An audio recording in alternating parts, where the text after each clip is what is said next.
قمر الشهيد عمر الوحيد حضن الردى بعد الصمود ومضى إلى دار الخلود. ودعته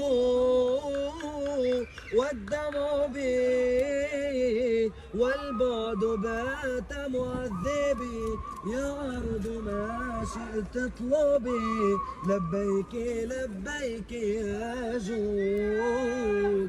غفت العيون فلا حراك، والوجه يا وجه الملاك، والروح تحضن هادما عرس المنون.